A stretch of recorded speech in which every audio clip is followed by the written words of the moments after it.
Greetings, all, and welcome to the All Things Happy and Healthy vlog featuring me, Elle Grinnell. We're doing something fun and exciting today, and I'm actually doing this as a live stream. And this will be the first time I'm giving this a shot.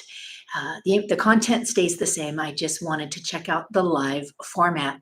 So here we go. As some of you know, or you may be new, I'm trained in NLP, neuro-linguistic programming, as well as a host of personality type predictors and indicators, and the process of transformational meditation. All of that allows me to be able to communicate and help people communicate on a higher level to become more effective. So we've been doing the last few vlogs on just the tip of the iceberg for NLP. And one of my favorite things we're talking about today is the use of universal qualifiers. So universal qualifiers are when you say things like always and never, everyone, every time, all of those types of things. And like I mentioned in the comments or in the description, it allows you to be a lazy communicator. And very, very often, arguments will begin with the use of a universal qualifier. Okay, so this happens when we say something like, you're frustrated waiting for somebody, and when they show up and your first words out of your mouth is, this is so frustrating, or maybe, oh, you drive me crazy, or whatever, because you're always late.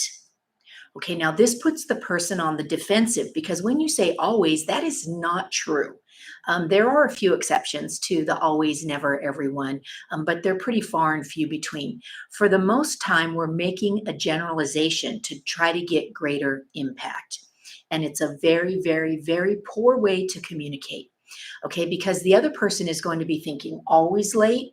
No, I'm not always late. Well, you're exaggerating. You always exaggerate. Oh my gosh, here we go in this downward spiral of universal qualifiers not getting to the heart of the matter. So what do you do about that? When you're speaking to somebody or they're speaking to you and they're using a universal qualifier that you don't relate to or you don't agree with the label, then if they say, for example, you're always late.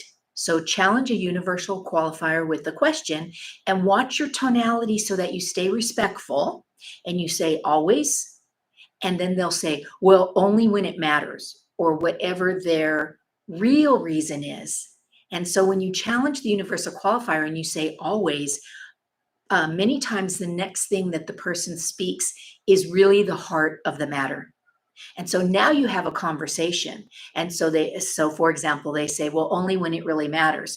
And then perhaps you can apologize and say, I didn't realize that this was so important, if that's true, or however it might go. Or you could simply apologize and say, I realize that this was important and you're right. You deserve for me to be on time. And then just put that in your awareness of when it matters, be on time. That's just a respectful thing to be and to do, right? Okay, so let's give you another example. A fun one is working with teens. So they love universal qualifiers and probably not aware that they're actually doing it. So your teen walks in the door and you say, hey, how was your day? And they say, everyone hates me. Okay, so you're going to greet this with a question, everyone. And again, watch your tonality, so you're not sounding argumentative or doubtful. Okay, so be like, everyone, be very sensitive in your tone and your facial expression. And then you'll get something like, oh no, just the cheerleaders or just the popular kids or just the kids on my tennis team, whatever it might be. And then you say, oh, okay, well, that sounds frustrating. You want to tell me what happened?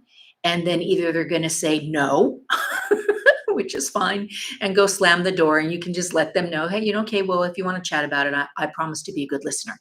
And then remember to not be a problem solver. You want to be a good listener so that these universal qualifiers get drawn out to the specific example. And then that allows communication. So if you'd like to improve your communication skills, be mindful of how often you use universal qualifiers and allow yourself to be more specific to the now, to the situation at hand. And if others use universal qualifiers against you, just question that with the same word that they put out. Always, never, everyone. and watch your tonality, and then listen, because what comes next is not the chance for you to defend yourself, but it's the chance for the two of you to engage in a dialogue and to come up with solution. So it can have a very happy ending. So with that, I wish you well. And as always, please subscribe and share and follow and comment. And so until next week, my friends, stay happy and healthy.